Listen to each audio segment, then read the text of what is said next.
पुष्पा रुक, ए पुष्पा रुक।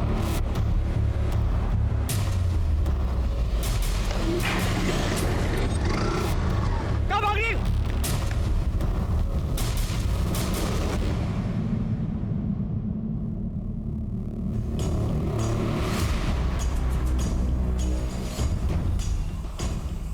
सर, गुमशुदगी की रिपोर्ट लिखवानी है सर। पुष्पा नाम है सर, 28 साल की है। 2 दिन हो गए सर गायब हुए। और आप कौन है? क्या लगता है इनके? सर ये जानने वाली बहन की तरह है सर। ये तो शादीशुदा लगती है। हाँ सर। तो इनके पति का है, वो क्यों नहीं आया कंप्लेंट लिखवाने? सर इनके पति का नाम लल्लन है। दिल्ली में छोटा सा बिजनेस है सर, तो चिलकाना और गुल्ली गांव आना जाना होता रहता है। वो यहाँ इसलिए नहीं आया क्योंकि पुष्पा ने लल्लन को छोड़ दिया है सर। वो सरपंच है ना सर, प्रताप यादव, गुल्ली गांव के, उनसे शादी करने वाली थी। लेकिन 2 दिन पहले मुझे रात को कॉल आया कि पुष्पा। हेलो हेलो अखिलेश, तुम हमें लेने आ सकते हो? अभी? हाँ अभी, जल्द से जल्द प्लीज। हुआ क्या है पर? अखिलेश, हमने फैसला किया है कि हम प्रताप यादव से शादी नहीं करेंगे। क्या हुआ? वो हम तुम्हें मिलने के बाद बताएंगे, प्लीज हमें लेने आ जाओ, 9 बजे तक आ जाओ। हाँ ठीक है, मैं इंतज़ार करता रहा सर, लेकिन वो आई नहीं। मैंने फ़ोन भी किया लेकिन फ़ोन अब तक बंद आ रहा है। अगले दिन मुझे दिल्ली जाना था तो मैं चला गया। वापस आने के बाद मैंने बहुत कोशिश की, लेकिन वो ना ही प्रताप यादव क्या है ना ही लल्लन सिंह क्या। लेकिन ये प्रताप यादव की तो 2 दिन पहले शादी हो गई है ना? हाँ सर, किसी और से की। मैं ज़्यादा नहीं जानता सर, आप प्लीज़ पता लगाइए ना कि कहाँ है।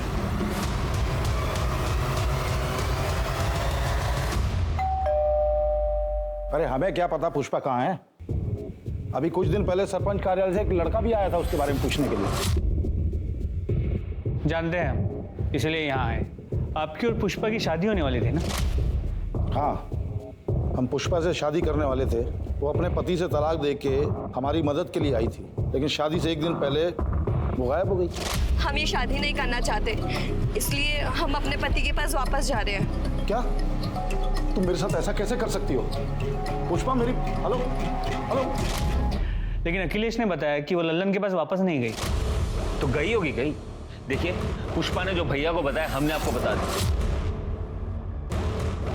पता है उसकी वजह से हमें कितनी परेशानी हुई। शत्रु, नाक कटने की नौबत आ गई थी दरोगा जी हमारी। 1 दिन बाद शादी थी, आसपास के तमाम गांव में निमंत्रण दिया हुआ था। वो तो भगवान की कृपा है कि शादी से 1 दिन पहले हमें सपना मिल गई जिनसे हमारी शादी हुई, वरना कितनी बदनामी होती हमारी। लीजिए चाय पीजिए।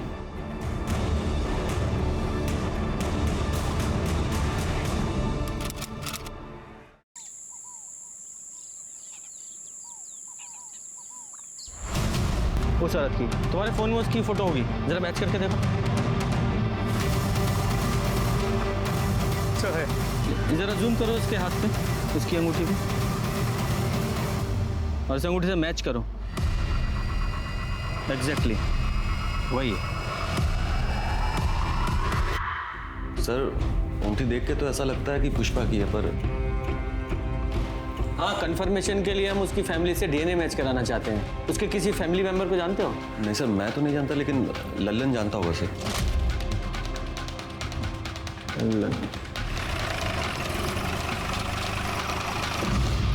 पुष्पा हमेशा पैसों के लिए झगड़ा करती थी मुझसे। कितनी बार तो खाना भी नहीं बनाती थी, मुझे भूखे पेट पानी पीकर सोना पड़ता था। 3 महीने पहले वो घर छोड़कर चली गई। बाद में पता चला कि वो भूली गांव के सरपंच के वहाँ ठहरी हुई, और उसी सरपंच प्रताप यादव के साथ शादी करने वाली है। उसके बाद उसका क्या हुआ मुझे नहीं मालूम, और मैं जानने की कोशिश भी नहीं की। तो तुम्हारे कहने का मतलब ये है कि पुष्पा ने जब तुम्हारा घर छोड़ा, उसके बाद से तुम दिसंबर की रात को उसने तुझसे फोन पे बात की थी, उसके बाद वो गायब हुई है? हाँ हाँ सर, एक कॉल आया था मुझे। मैं हेलो हेलो बोल रहा था, लेकिन सामने से कोई आवाज़ नहीं आ रही थी, तो मुझे लगा कि कॉल अचानक कट गया। और फिर तेरी कोई बात नहीं, तूने कॉल बैक भी नहीं किया? हाँ, मैंने दोबारा कॉल नहीं किया क्योंकि मुझे इस बात का गुस्सा है कि वो मुझे छोड़ कर गई है। लेकिन आप ये सब क्यों पूछ रहे हैं? क्या मिल गई क्या आपको? वो नहीं मिली है, लेकिन एक औरत की लाश मिली है। क्या? और हमेशा क्या कि वो पुष्पा की हो सकती है। लाश? शर्मा, जरा वो अंगूठी दिखाओ, जरा ये अंगूठी देखो और बताओ पुष्पा की है क्या ये? ऐसी अंगूठी पुष्पा भी पहनती थी। भी मतलब इस तरह की अंगूठी गांव की हर औरत पहनती है, मंदिर के बाहर बिकती है साहब। लेकिन ये पुष्पा की है यानी ये बता नहीं सकता सर। पुष्पा की फैमिली में कोई और भी है? तो फैमिली में सर एक भाई है हरी शुक्ला, कानपुर में रहता है। नंबर दो उसका। शर्मा, ये पुष्पा के भाई हरि प्रसाद का पता लगाओ और उसका डीएनए सैंपल कलेक्ट करो। और ये लल्लन, इसकी पूरी कुंडली निकालो। ऐसा करो, एक कांस्टेबल को सादी वर्दी में इस लल्लन पर नजर रखने के लिए बोलो। सर।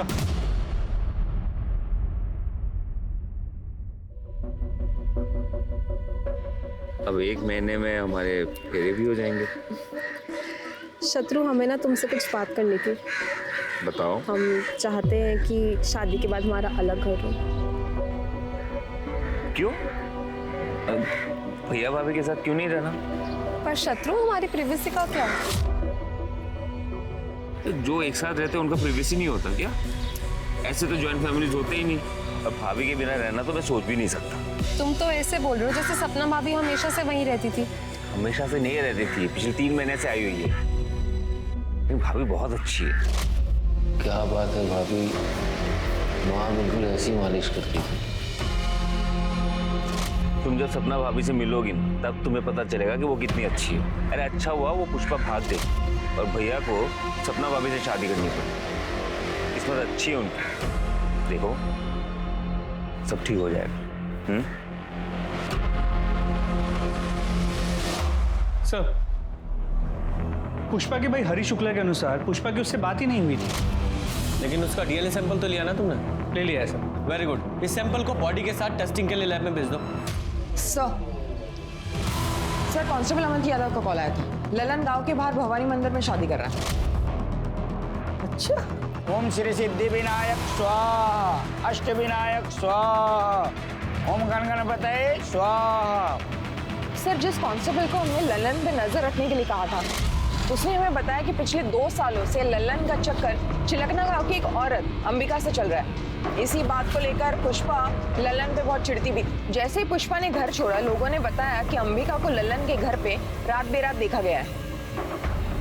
इस लल्लन को बहुत जल्दी है दूसरी शादी करने की। इतनी भी क्या जल्दी है? कुछ रस्में हमारे साथ भी निभाई है। सर क्या हुआ सर? पुष्पा के होते हुए तुम दूसरी शादी कैसे कर सकते हो? तुम्हारी पत्नी है ना पुष्पा। लेकिन आप ही ने तो बोले थे कि पुष्पा मर चुकी है। ऐसा नहीं कहा था कि वो मर चुकी है, सिर्फ इतना कहा था कि क्या वो पुष्पा की बॉडी है, हमें शक है। कंफर्म नहीं किया था, लेकिन तूने तो कंफर्म ही कर दिया है। ऐसा तो नहीं तूने पुष्पा को मार दिया इसलिए तू अंबिका से दूसरी शादी कर रहा है? पुष्पा के मर्डर के जुर्म में अरेस्ट करो इसे। अरे सर रुकिए 1 मिनट सर, एक मिनट बात सुनिए सर। देखिए ये सच है कि पुष्पा की वजह से पैसा और डील खो दिया था मैंने, लेकिन मैंने इसको मारा नहीं सर। मैंने इसको मारा नहीं। कौन सी डील और कौन सा पैसा? प्रताप यादव की डील थी सर। वो पुष्पा के साथ 4 साल के लिए शादी करना चाहता था। इसके बदले में वो हर महीने मुझे 2.5 लाख रुपया देने वाला था सर। 4 साल के लिए शादी? ऐसी कौन सी डील होती है भाई 4 साल के लिए शादी? नहीं, अगर मान भी लें कि कोई ऐसी डील होती भी है, और वो प्रताप यादव ऐसा क्यों करने वाला था? मैं बताता हूँ सर। ये जो प्रताप यादव है, ये 2 बार से सरपंच पद पे था, लेकिन इस साल सरपंच की सीट औरतों के लिए आरक्षित थी और वो कुंवारा था, इसलिए वो चाहता था कि कोई औरत नकली पत्नी बन के उसके साथ रहे सर, बस और कुछ नहीं। तो पुष्पा ही क्यों? देखिए सर, वो मुझे स्कूल के टाइम से जानता था, इसलिए वो मेरे घर पे आया और ये सब। अरे ऐसे कैसे दे दे अपनी पत्नी को प्रताप? और आगे होगा। ठंडे दिमाग से हमारी बात को समझो लल्लन। देखो, हम तुम्हारे बचपन के स्कूल के दोस्त हैं, हमको मना कर रहे हो तुम? वैसे भी हमको एक औरत चाहिए जिसे भूलनी गांव में कोई नहीं जानता हो। अरे नकली शादी या डील है डील। अरे कैसे हम अपनी पत्नी को तुमको दे दे? कुछ भी। हम तैयार है जी। क्या बात कर रही हो? बोरा तो आप गए जो घर आई लक्ष्मी को मना कर रहे हैं। तो उसके लिए हमारी गृह लक्ष्मी को किसी गैर मर्द के साथ भेज दे, उसके साथ सुला दे क्या? अरे क्या बोल रहे हो? नकली शादी है, हाथ भी नहीं लगाएंगे पुष्पा को हम। अलग कमरे में रखेंगे उसको, बस पब्लिक के सामने हमारे साथ रहना पड़ेगा और सरपंची का काम सिखा देंगे इसको हम। बिल्कुल चिंता मत करो। हैं? हाँ बोलो। हम तैयार है प्रताप जी। बताइए कब करनी है नकली शादी? बहुत बढ़िया, ये हुई बात। अरे सुनो सुनो, पकड़ो प्रताप 1.5 लाख रुपए रखो पैसा। और सुनो, बस एक काम करना है कि 4 साल तक पुष्पा को फोन नहीं करोगे तुम। हाँ ठीक है, तैयारी करो। पुष्पा के अंदर पैसों का लालच भरा पड़ा था सर। पैसे को देखते ही नीयत खराब हो जाती थी उसकी। एक दिन पैसा लेकर भाग गए मेरे घर से सर। कहाँ भाग रही? किसके साथ भागी वो? कौन था वो आदमी? चेहरा ठीक से देख नहीं पाया, हेलमेट पहना हुआ था, लेकिन बाद में मालूम पड़ा कि वो प्रताप यादव के घर पे है, उसके साथ शादी करना चाहती है। तो अखिलेश ने तुझे यह नहीं बताया कि पुष्पा ने प्रताप के साथ शादी नहीं की है, वो वहां से भी भाग गई है? हाँ बताया था सर उसने, लेकिन वो यहाँ भी नहीं आई। शायद वो बाइक वाले के साथ भाग गई होगी। उसे वैसे भी मेरी नहीं पड़ी सर। मैं इसके बारे में क्यों सोचूं सर, और क्यों ना करूं मैं दूसरी शादी? बताइए मुझे। नहीं, कहानी तूने अच्छी सुनाई है। कहीं ऐसा तो नहीं है कि पुष्पा ने तुझे फोन किया हो कि मैं प्रताप के साथ शादी नहीं कर रही हूँ, अपने घर वापस आ रही हूँ? तुझे तो अंबिका के साथ शादी करनी थी, तो तू डर गया। अरे अगर वो आ जाएगी तो इसके साथ शादी कैसे करेगा, इसलिए तूने उसे रास्ते से हटा दिया, सीधा मार ही डाला उसे। भुल्ली गांव के बाहर जो लाश मिली है वो पुष्पा की है ना, वहीं मारा ना तूने उसे? कसम से बोल रहा हूँ, मुझे नहीं पता, मैंने उसको नहीं मारा सर। वो तो हम पता लगा ही लेंगे कि किसने मारा है, जब तक केस सॉल्व नहीं हो जाता गांव के बाहर नहीं जाएगा तू। और हाँ, ये दूसरी शादी करने की भी जरूरत नहीं है, समझ गया? वरना तेरी बारात थाने से निकालूंगा मैं। कीजिए, इस प्लॉट को डेवलप कीजिए। बस ध्यान रखिएगा कि बीच बीच में फूलों के पौधे भी लगाने हैं। पब्लिक गार्डन प्रॉपर्टी है वो। ठीक है सरपंच जी, हो जाएगा। पेपर साइन हो गए? जी। ये लीजिए 5 लाख रुपए। पेपर दो।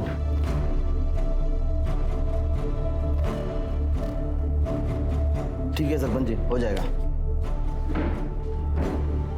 राज, राज, कहाँ रहता है ये? जी जीजू, प्रणाम। राम प्रसाद की फाइल का क्या हुआ? वो तो मैंने तेज प्रकाश को बोला था ना उन्हें दिखाने के लिए। जब तेज प्रकाश को बोलना होता तो तुमको क्यों बोलते हम?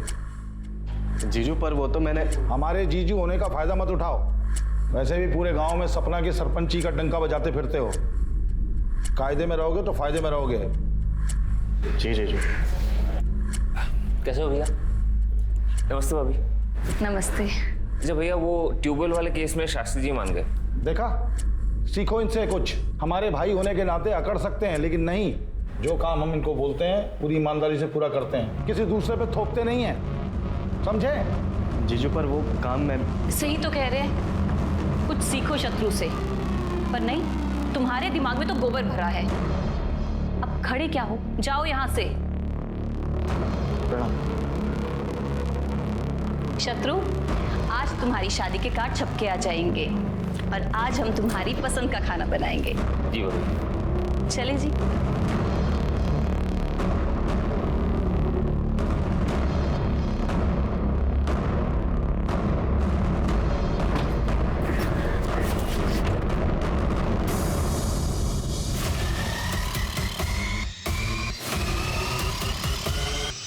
जाओ अपने पति और देवर को देखो, मैं तो नौकर हूं ना घर का। कैसी बातें कर रहे हो? चलो नीचे उतरो, नीचे उतरो। वो लोग आपको मिलके सिर्फ बेवकूफ बना रहे। आपको ये बात समझ नहीं रही है? सिर्फ रबर के स्टैंड की तरह इस्तेमाल कर रहे हैं जीजू आपका, और कुछ नहीं। ये कैसी बातें कर रहे हो तुम? एक बात आप ही मुझे बताओ, महीने में लाखों कमाते हैं जीजू, उसका एक दहला भी देते हैं आपको? नहीं। अरे जरूरत पड़ने पर जब भी उनसे पैसे मांगे हमेशा दिए हैं ना उन्होंने। ये भीख के पैसे ना आपको अच्छे लगते होंगे, मुझे नहीं अच्छे लगते। और किस चीज के लिए पैसे मांगते हैं आप? घर गृहस्थी चलाने के लिए? उसके अलावा 1 रुपया भी मांगे आपने कभी ऊपर से? राज, अभी हमारी शादी को सिर्फ 2 महीने हुए हैं। अपने जीजू को थोड़ा सा वक्त तो दो ना, ताकि वो हम पे विश्वास कर पाए।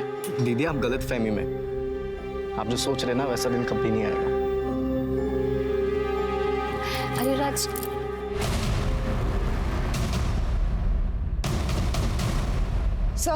सर हमने प्रताप के बारे में पता किया, तो उसका राइट हैंड तेज प्रकाश एक हिस्ट्री शीटर है। तो उसकी बीवी राजेश्वरी प्रताप के घर नौकरानी का काम करती है। सर पड़ोसी उससे पूछताछ की तो एक पड़ोसी कमली सिंह ने हमें बताया कि राजेश्वरी को भूषण ज्वेलर्स के यहाँ पे चांदी के बर्तन बेचते हुए देखा है मैंने। तो राजेश्वरी ने चोरी की। जब मैंने उससे पूछा तो उसने बताया कि प्रताप भैया ने उसे गिफ्ट दिए थे।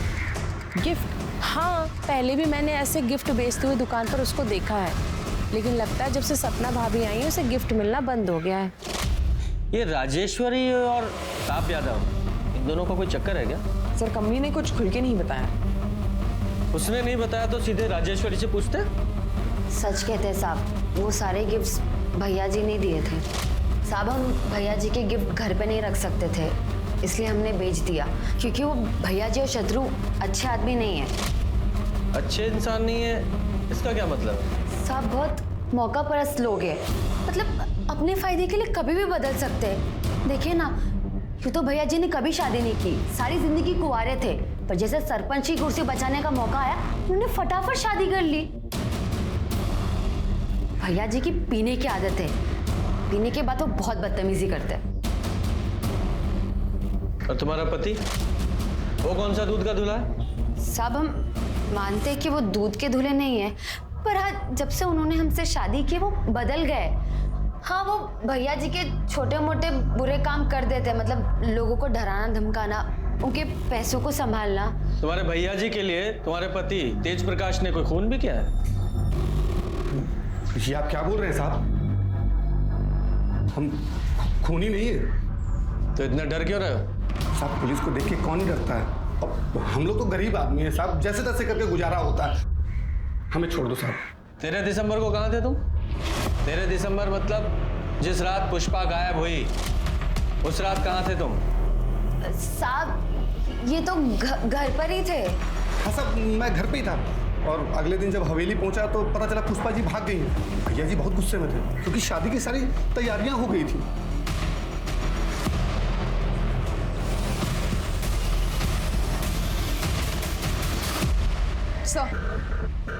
सर डीएनए रिपोर्ट आ गई है। बॉडी का डीएनए पुष्पा के भाई हरी शुक्ला से मैच हो गया। तो मतलब साफ है बॉडी पुष्पा की ही है सर। और सर पोस्टमार्टम रिपोर्ट के हिसाब से पुष्पा की मौत 13 दिसंबर के रात को। और इस अखिलेश ने हमें बताया था कि पुष्पा का 13 दिसंबर की रात को 8 बजे फोन आया था और 9 बजे दोनों मिलने वाले थे, लेकिन पुष्पा अखिलेश से मिलने पहुंची ही नहीं, मतलब तब तक वो मर चुकी थी। सवाल तो वहीं का वहीं है कि उसे मारा किसने? सर लल्लन? मुझे नहीं लगता। मैंने लल्लन और अंबिका के मोबाइल की लोकेशन चेक की थी। उस रात दोनों की मोबाइल की लोकेशन ना तो जंगल के पास की थी और ना ही भूलनी गाँव। दोनों की लोकेशन लल्लन के घर के पास की ही थी। लेकिन ये भी तो हो सकता है लल्लन ने पुष्पा को मारने के लिए किसी को सुपारी दी हो, क्योंकि पुष्पा न सिर्फ किसी और की बीवी बनने के लिए तैयार हो गई थी, बल्कि लल्लन ने जो डील का पैसा एडवांस में लिया था 1.5 लाख रुपया, वो भी लेकर भाग गई थी। इस लल्लन के पास पुष्पा को मारने का सबसे स्ट्रॉन्ग मोटिव है। इसे अरेस्ट करो। तब तक मैं प्रताप यादव से जरा पता करता हूँ कि पुष्पा के बारे में उसने हमसे झूठ क्यों बोला। तुम मानते हो तुमने ऐसी डील ऑफर की थी? हाँ की थी। तो कौन सा नया काम है इस देश में ये? और इतनी आसानी से अपनी कुर्सी कौन जाने देता है? और हम तो इस कुर्सी पे लोगों की भलाई के लिए बैठे हैं और कोई गैर कानूनी काम हमने नहीं किया। लल्लन को अच्छे खासे पैसे का वादा किया था, 1.5 लाख रुपए एडवांस दिए थे, और वो पुष्पा वो खुद हमारे दरवाजे पे आई थी, शादी करने के लिए तैयार थी। एंड टाइम पे धोखा दे दिया उसने। उसने धोखा दिया, मार दिया उसे।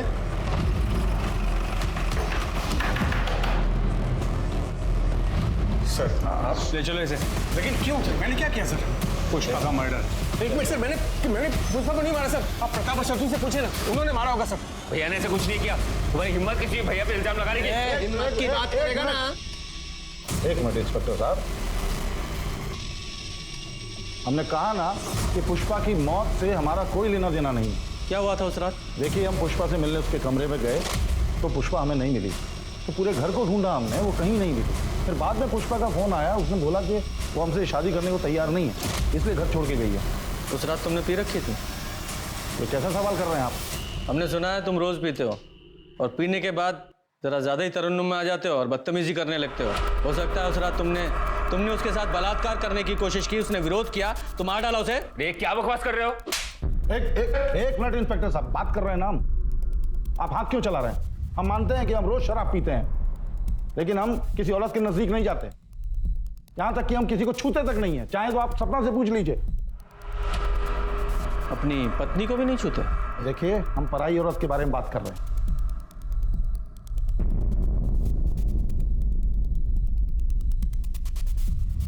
13 तारीख को कहाँ था तू? मंगेतर के साथ फिल्म देखने गया था सहारनपुर में। वहीं पे खाना खाया और 11 बजे घर वापस आ गया।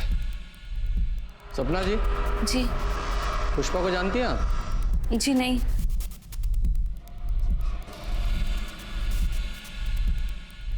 राजेश्वरी को आप बड़े महंगे तोहफे देते हैं।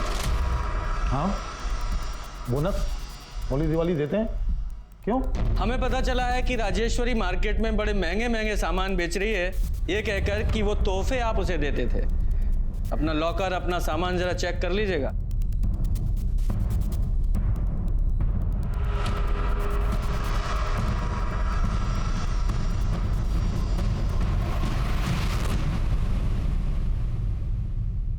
सर, राजेश्वरी के अनुसार प्रताप पीने के बाद कंट्रोल में नहीं रहता था। हाँ, लेकिन जब हमने प्रताप से पूछताछ की थी तो उसने बताया था कि उसने किसी भी औरत के साथ कभी भी कोई बदतमीजी नहीं की। और सपना ने उसकी हाँ में हाँ मिलाई थी। कहीं ये सपना प्रताप की टेम्परेरी बीवी तो नहीं है, जैसे कि पुष्पा होने वाली थी?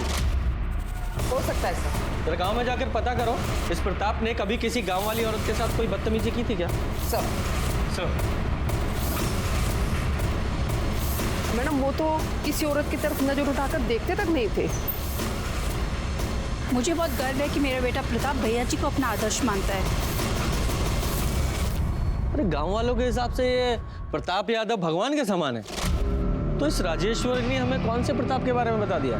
शत्रु और हमने पूरे घर के सामान को चेक किया। ये रही वो लिस्ट जो तुमने पिछले कुछ दिनों में चुराई। सच बोलो, सच बोलो। भैया जी, देखिए इसमें कोई गलती नहीं है। इस सारा सामान हमने चुराया था पैसों के लिए। हमें माफ कर दीजिए भैया जी।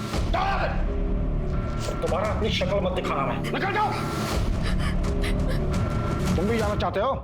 भैया जी, हमारी बीवी की गलतियों को माफ कर दीजिए भैया जी। आप जैसे मालिक हमको कहाँ मिलेगा भैया जी? हम आपको छोड़ के कहीं नहीं जाएंगे भैया जी, बस हम यहीं रहेंगे। हम आपको छोड़ के नहीं जाएंगे भैया जी। प्लीज हमको माफ कर दीजिए भैया जी। भैया जी माफ कर दीजिए। बोलो। सर, हो सकता है प्रताप में कोई कमी ना हो, लेकिन ये नई सरपंच सपना यादव, उसके बारे में ऐसे नहीं कह सकते, क्योंकि प्रताप से पहले उसकी शादी अमर शर्मा नाम के एक आदमी से हुई थी। ठीक है, अमर और सपना इन दोनों से अलग अलग बात करते हैं। हाँ सर, मैं ही हूँ सपना का अभागा पति अमर शर्मा। अभागा? अरे अपनी बीवी को छोड़ दिया, फिर भी खुद को अभागा बता रहे हो? नहीं सर, मैंने उसे नहीं छोड़ा, उसी ने मुझे छोड़ दिया। जैसे उसे पता चला कि वो प्रताप किराए की बीवी के साथ सरपंच की कुर्सी भी दान पे दे रहा है, उसने मुझे छोड़ दिया। प्रताप को कैसे जानते हो तुम? सब प्रताप कभी मेरा दोस्त हुआ करता था, लेकिन जैसे उसे पता चला कि मैं कंगाल हो गया हूं तो उसने मुझसे दोस्ती खत्म कर दी। लेकिन सपना बीच में आ गई। उसने बिना किसी शर्त के उसकी बात मान ली और मुझे छोड़ दिया। तो और क्या करती सर? दूसरे आदमी से शादी करना ही बेहतर था, बजाय अपनी जान लेने के। अमर को शराब पीने की बहुत बुरी लत है। रोज शराब पीने के बाद वो मुझे मारता पीटता था। मैं तो अपनी जिंदगी खत्म कर देना चाहती थी। जब प्रताप जी की मुझे डील मिली तो मुझे वो मेरी हर समस्या का हल लगी, इसलिए मैंने डील एक्सेप्ट कर ली। सर, इसमें मैंने क्या गलत किया? और अमर तलाक के पेपर पे साइन कर चुका था। तलाक के पेपर थे? नहीं सर, वो तलाक के पेपर कैसे हो सकते हैं? वो प्रताप ने तो मुझे बोला था कि वो डील के पेपर थे। सर, मैं बहुत पढ़ा लिखा नहीं हूँ, मुझे नहीं पता कि उन कागजों में क्या लिखा था। और प्रताप ने मुझसे बोला भी था कि वो पेपर मुझे वापस लौटाएगा, लेकिन नहीं लौटाया उसने। और ऐसा कोई एग्रीमेंट साइन नहीं हुआ था। और रही बात तलाक की, तो उसका फैसला 1-2 दिन में आ जाएगा। आप लोग चाहें तो तहसीलदार के ऑफिस में जाके पता कर सकते हैं। और आज के बाद हमारी गैर मौजूदगी में हमारी पत्नी से बातचीत करने मत आइएगा। आप लोग जा सकते हैं, प्लीज।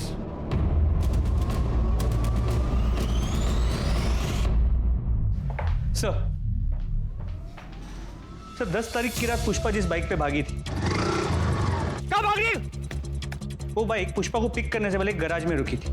वो गैराज बाईपास रोड पे था, वहाँ एक सीसीटीवी कैमरा था। और सर, उस आदमी ने अपना हेलमेट उतारा था। सर देखिए, वो आदमी कौन है? ये तब से हमें बेवकूफ बना रहा है। लेके आओ इसे। तुम्हारी लोकेशन रिकॉर्ड के हिसाब से पहले उस रात तुमने अपनी बाइक का पंचर बनवाया, फिर पुष्पा को पिकअप किया, उसे प्रताप के घर छोड़ा, उसके बाद तुम अपने घर चले गए। सही कहा मैंने? सर, मैं मानता हूँ कि उस रात घर से भागने में पुष्पा की मदद मैंने की थी। ए, रुक! पुष्पा! दरअसल क्या हुआ था सर कि पुष्पा को लल्लन और अंबिका के रिश्ते के बारे में मालूम चल गया था। वो बहुत डरी हुई थी सर अपने भविष्य को लेके, इसलिए उसने सोचा कि क्यों ना 4 साल के लिए प्रताप की बीवी बन जाए। और वो पैसे सर जो उसकी डील के थे वो उसने लिए थे घर से। सर, मैंने ही उसे प्रताप के घर छोड़ा था। 2 दिन बाद उसका फिर से फ़ोन आया और उसने मुझे बुलाया, जैसा कि मैंने सर आपको बताया भी है कि मैं वहाँ गया था। जरा अच्छे से याद करके बताओ, उस रात पुष्पा ने फोन पर तुमसे क्या कहा था? हेलो अखिलेश, हम प्रताप यादव से शादी नहीं कर सकते। क्या हुआ? यहाँ की नौकरानी राजेश्वरी को हमने चोरी करते हुए पकड़ा। बहुत हंगामा हुआ और उसके पति तेज, उसने हमें चाकू दिखाकर धमकाया, कहने लगा कि हम अपना मुंह बंद रखें। तुम ठीक तो हो? हाँ हम ठीक है, तुम बस 9 बजे तक आ जाओ, बाकी बातें हम मिलकर बताएंगे। हाँ ठीक है सर, मैंने आपको बताया तो, मैं वहाँ गया था, मैं इंतजार कर रहा था लेकिन पुष्पा वहाँ आई नहीं। मैंने फ़ोन भी लगाया लेकिन फ़ोन नहीं उठाया सर उसने।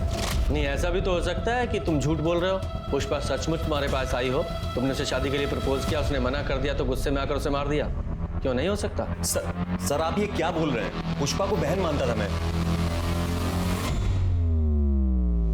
शक के बिना पर पुलिस ने अखिलेश को कस्टडी में रखा, लेकिन अभी तक पुलिस को यह समझ नहीं आ रहा था कि पुष्पा का कातिल कौन था और उसने कत्ल किया क्यों।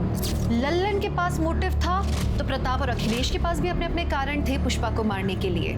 लल्लन ने कस्टडी में यह माना कि उसने पुष्पा के बारे में गलत कहा था।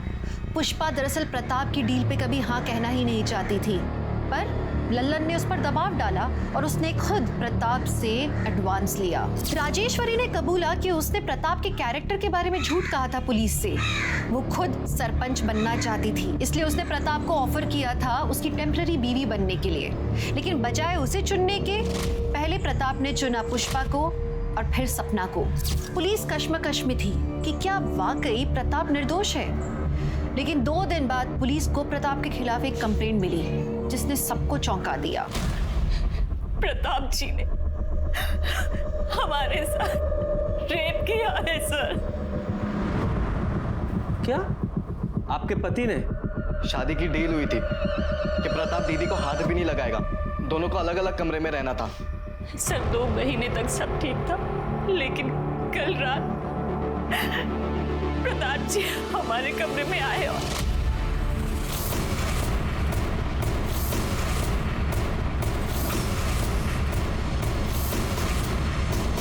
क्या कर रहे हैं आप? अरे छोड़िए, अरे हटिए, कोई है?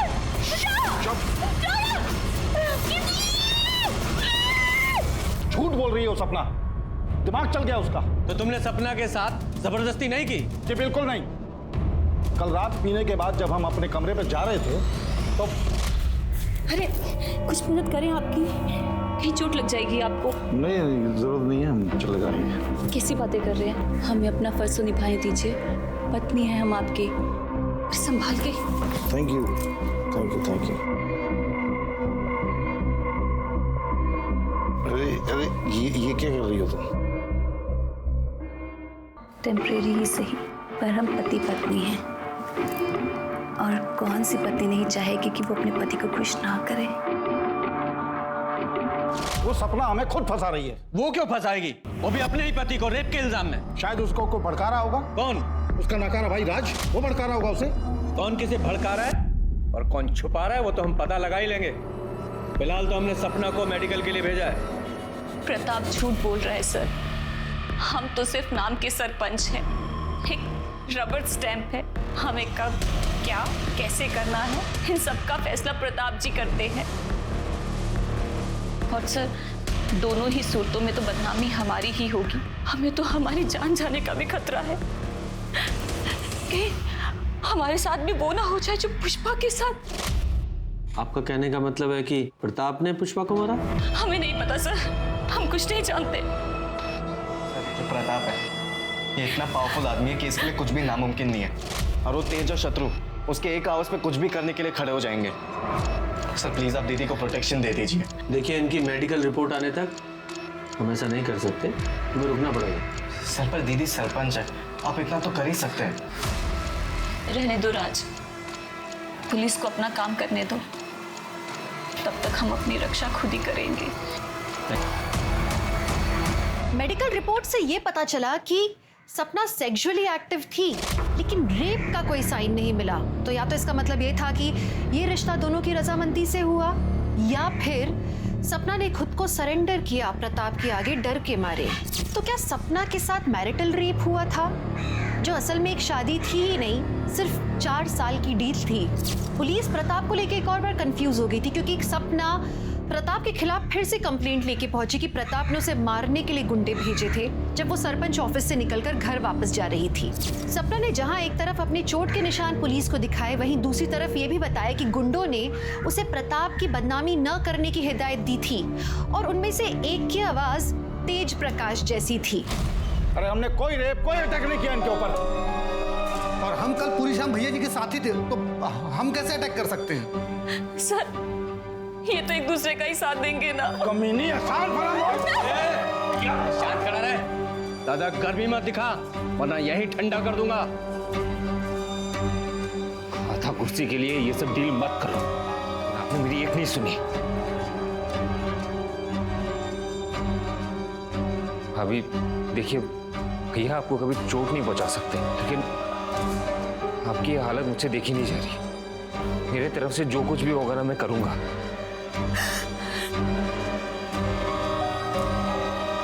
आप आराम से घर में रहिए, आपको कोई नुकसान नहीं पहुंचाएगा। अगर किसी ने भी ना आंख उठा के देखा या इनकी कंप्लेन आई तो अंजाम बहुत बुरा होने वाला है, समझ गया?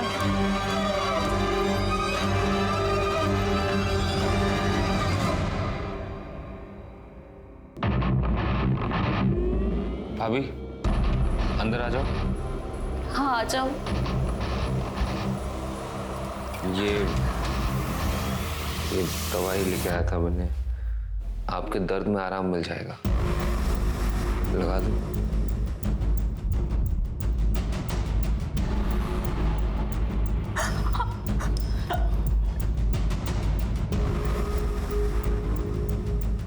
मुझे पता है तुम अपने भाई से बहुत प्यार करते हो, पर हम कसम खा के कहते हैं, हम सच कह रहे हैं।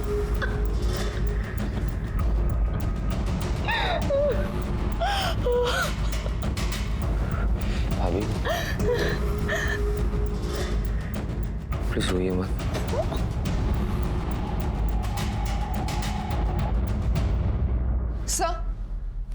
सर लोकल न्यूज देखिए। क्या हुआ? सर लगाइए तो।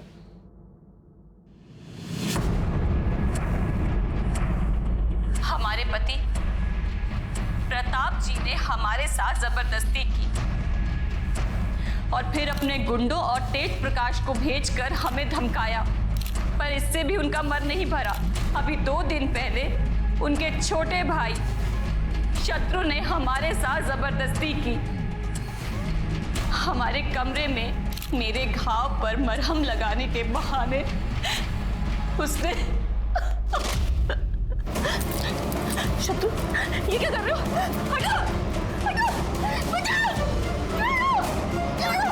हटो, बचाओ, बचाओ, नहीं, बचाओ।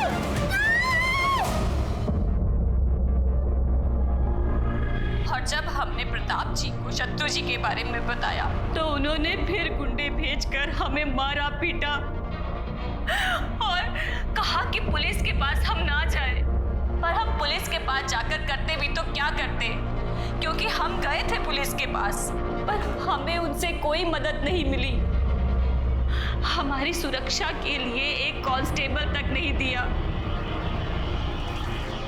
मैं डॉक्टर शहीद हूँ। सपना जी के बाएं हाथ में काफ़ी गहरी चोट आई है, जिसकी वजह से हमें प्लास्टर लगाना पड़ा।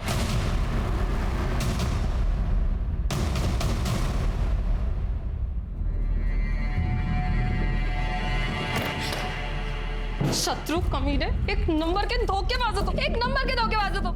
मेरी जिंदगी बर्बाद कर दी तुमने। जब तुम सपना भाभी की तारीफ करते थे, जब तुम कहते थे कि तुम उनसे प्यार करते हो, मैंने कभी नहीं सोचा था तुम इतने घटिया इंसान होगे। बेटा तुम नहीं, आप तो प्लीज रहने दीजिए, आप बीच में ना ही बोलिए। ऐसे भी किसी रेपिस्ट से मैं शादी नहीं कर सकती, तो आप भूल जाइए, इस घर की कभी बहू बनूंगी मैं। ये रिश्ता मैं तोड़ती हूँ, शक्ल मत दिखाना कभी अपनी। पिंकी, पिंकी, शत्रु चिंता मत करना है, हम सब ठीक कर देंगे। बिल्कुल चिंता मत करना, अभी बात करते हैं। तेज, कहाँ हो तुम? अभी का भी निकलो। क्या बोल रहे हैं हम? अभी का भी निकलो। उस औरत ने जो भी इल्जाम लगाए हमारे खिलाफ, सबका सब करो उसके साथ। उसे मारो, उसे चोट पहुंचाओ, खत्म कर दो उसको। क्या कहा हमने? निकलो तुरंत। मुझे इस प्रताप से फिर से बात करनी होगी। तुम जाके तेज का पता लगाओ। सर, क्या था?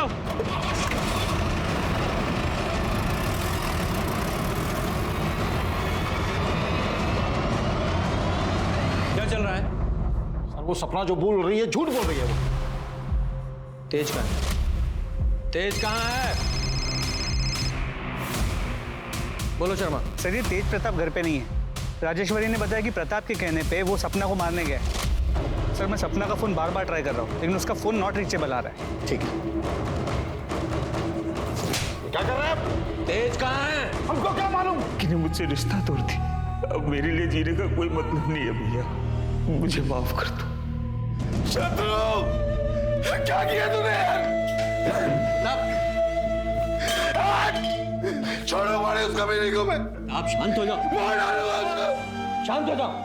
तुम्हारी फीलिंग समझता हूँ मैं, लेकिन सॉरी, तुम्हें हमारे साथ चलना पड़ेगा। लेके चलो। बॉडी को पोस्टमार्टम के लिए भेजो और ये एविडेंस बैग में डालो। स्मिता जी, आओ। सपना दीदी जिंदाबाद, सपना दीदी जिंदाबाद, प्रताप यादव। क्या बोलो? उस औरत की सच्चाई नहीं मालूम तुम लोगों को? झूठी है वो, बेवकूफ बना रही सबको। तेरा भाई है कर रहे हो ना?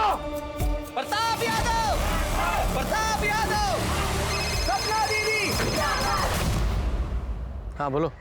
और ये नहीं, 3 महीने पहले जिस जंगल में पुष्पा की लाश मिली वहां भी तेरे फोन की लोकेशन उसी समय की दिखा रहा है। बोल क्या कहना तुझे?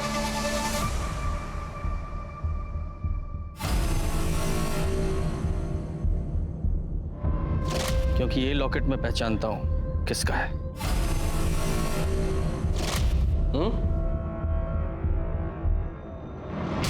सोच लो, अभी भी टाइम है। सच्चाई बताओगी या फिर ये जो तेरा नाटक है वो सच्चाई में बता? बता। पहले तो ये बता कि तेज प्रकाश को क्यों मारा तूने? क्योंकि वो तुझे मारने आया था? बताती हूँ। बोलो। तेज प्रकाश ने हमें बात करते हुए सुन लिया था।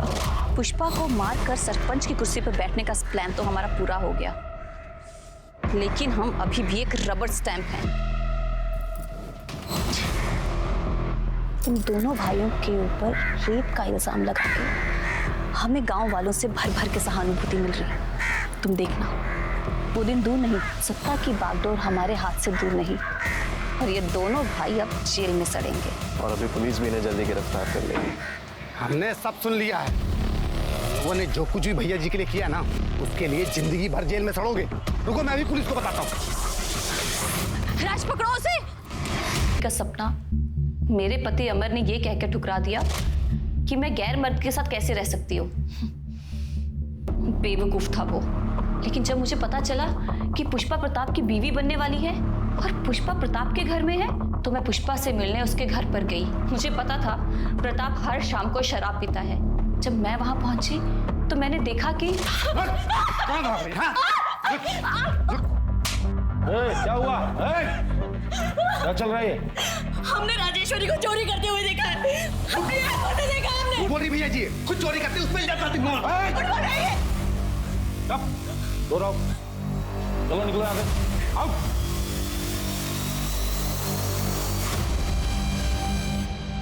चिंता मत करो, हम हैं तुम्हारे साथ। अरे हम आप हमें छू नहीं सकते हैं। सॉरी पुष्पा। मैं पुष्पा के कमरे में गई और उसे मैंने बताया कि प्रताप शराब पीने के बाद एक अलग आदमी बन जाता है। मैंने कहा था ना तुम्हें, देख लिया ना अपनी आंखों से। पर उन्होंने वादा किया था कि वो हमें कभी नहीं छुएंगे। पुष्पा, कोई भी आदमी इस बात पे कायम नहीं रह सकता। अब प्रताप जैसा आदमी जिसके पास सत्ता की कुर्सी है, पावर है, वो तो कभी भी नहीं। देखो पुष्पा, अगर तुम अपनी इज्जत बचाना चाहती हो तो चली जाओ यहाँ से। ना जाने कितनी ही औरतें इसकी दरिंदगी का शिकार हुई हैं, और इन आदमियों को क्या है, इनको तो रोज कोई ना कोई चाहिए। हाँ, तुम सही कह रही हो। देखो, हम तुम्हें घर छोड़ देते हैं, हम बाहर तुम्हें मिलेंगे। तुम अपना सामान जल्दी से पैक कर लो। हेलो अखिलेश। मैंने राज को पहले ही गाड़ी तैयार रखने के लिए बोला था। पुष्पा, तुमने बहुत सही फैसला किया। तुम हमको ना गांव के बाहर ही छोड़ देना।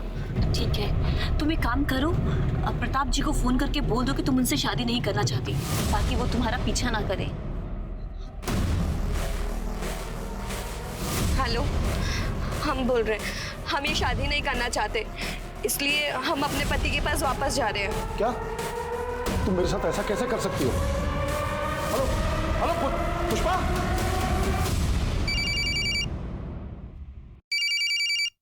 अरे ये क्या कर रही हो? लल्लन को कॉल कर रहे हैं, उन्हें बता तो दें कि हम गांव वापस आ रहे हैं। अरे नहीं।